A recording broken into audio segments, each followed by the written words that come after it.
Hello, this is my final exam video for my Speech 151 class. In this video, I'm just going to be going over each question one by one, giving my answer, basically outlining what I feel like I have learned throughout the semester.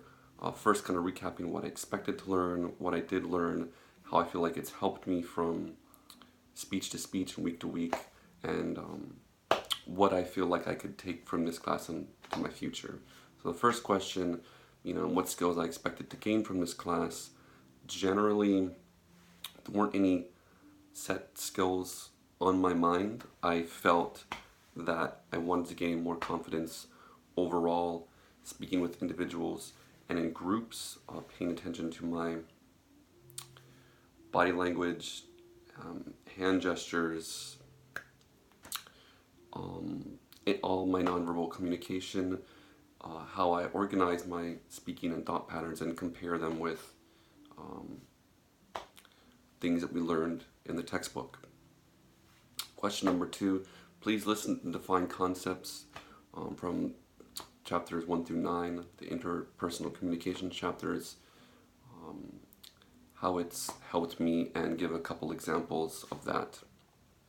There were a lot of terms and concepts that I felt like were really helpful to me and that will be helpful to me in the future. Not to name all of them here, but just a few from chapters 6 and 5 in particular.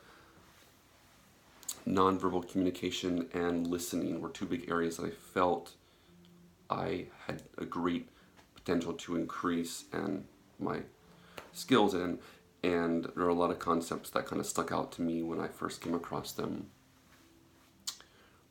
One term was affect displays, facial expressions, bodily movements, and voice traits that reveal emotional states.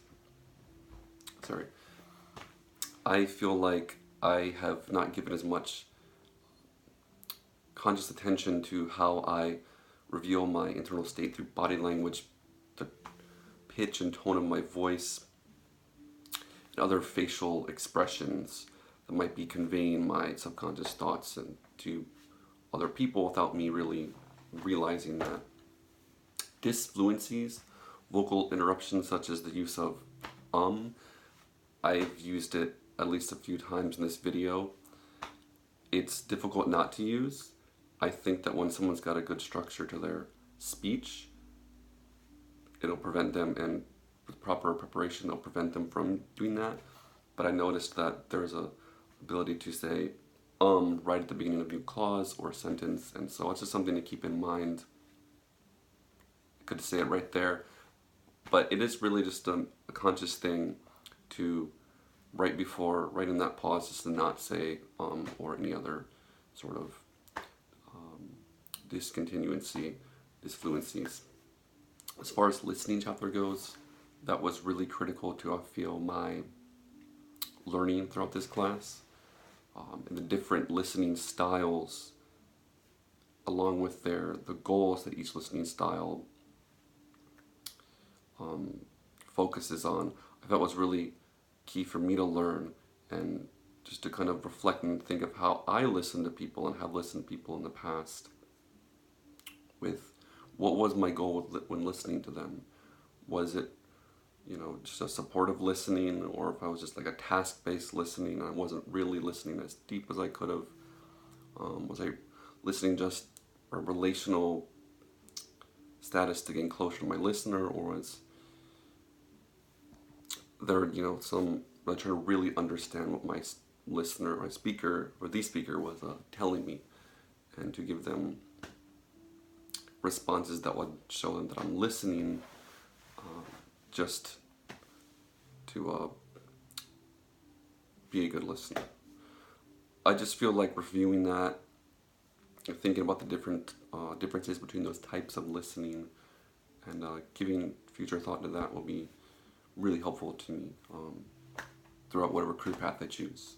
So the next question, moving forward, describe my strongest presentation, what I felt made up my strongest presentation, along with the classmates' strong presentation, and critique each a little bit. I feel like my strongest presentation was my interview speech. I felt that I prepared more for it, gave it more organization, and I generally overall remembered my material more in the speech, whereas the later few speeches I didn't prepare as much, and that caused me to really kind of just stutter a lot, pause, and kind of have my mind go on a tangent. As far as the classmates, I believe her name was Anderson, Raina Anderson. She gave a pretty good speech on, informative speech on the Mediterranean diet, which caught my attention. I felt that her speech was really pretty well structured and it's flowed smoothly. I think there was a couple of things she could have done better. Obviously, use of just like how I described myself using that often and how to avoid using it.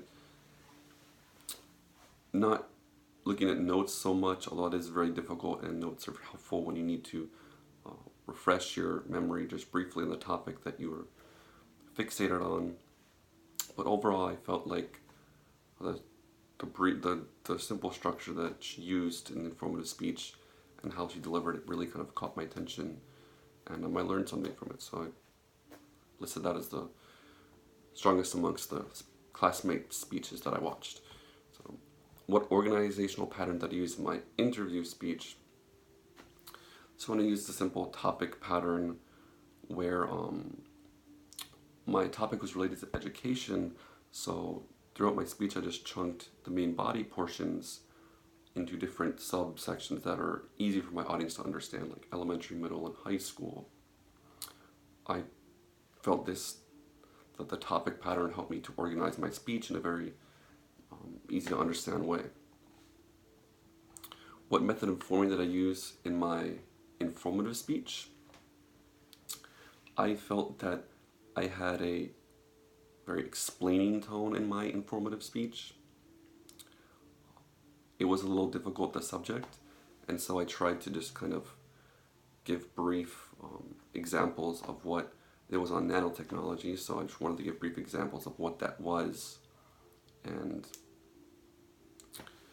I tried to use simple, clear language so that my audience could follow me on a rather otherwise difficult subject to understand.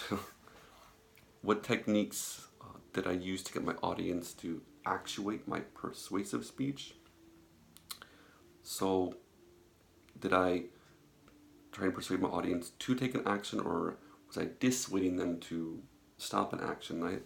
My persuasive speech was focused on actuating my audience to take a certain action.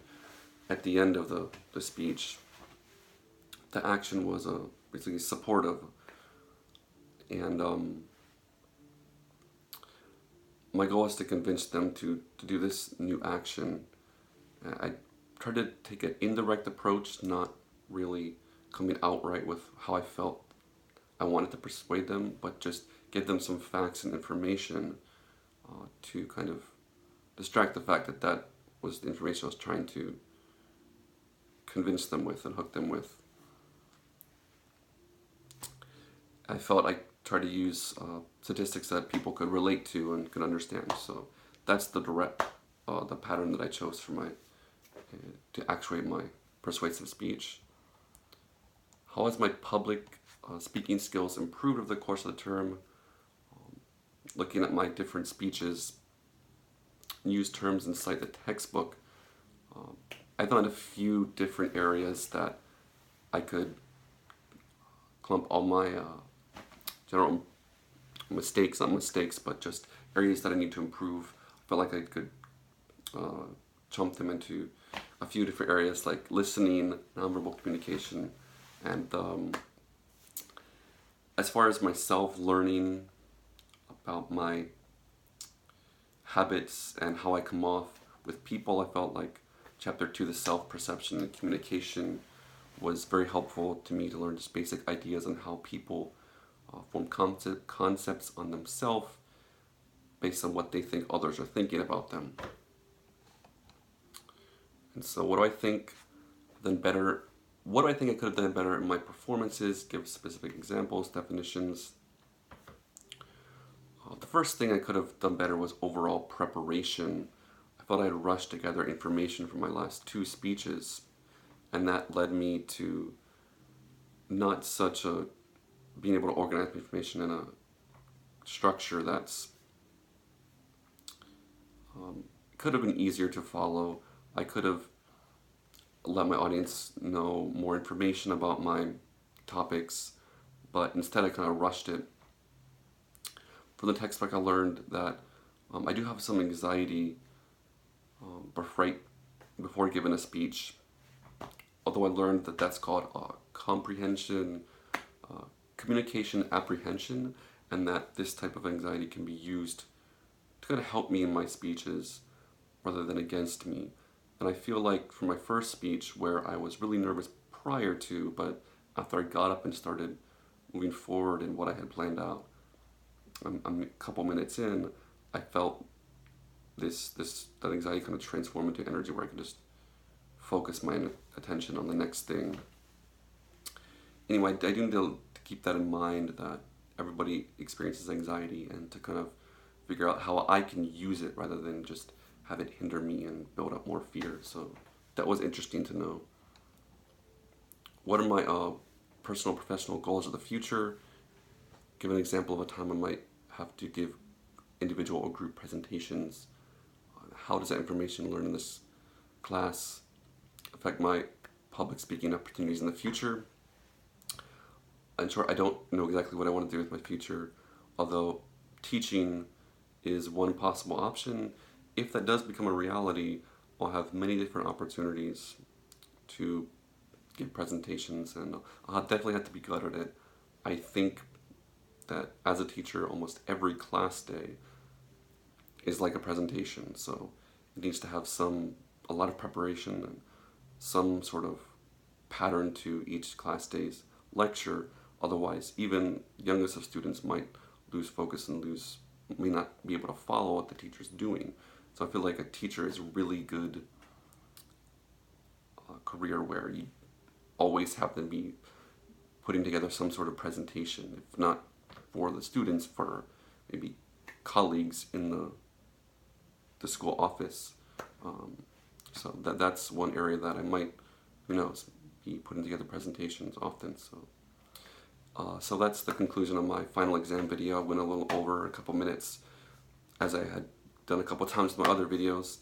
Thank you so much for listening.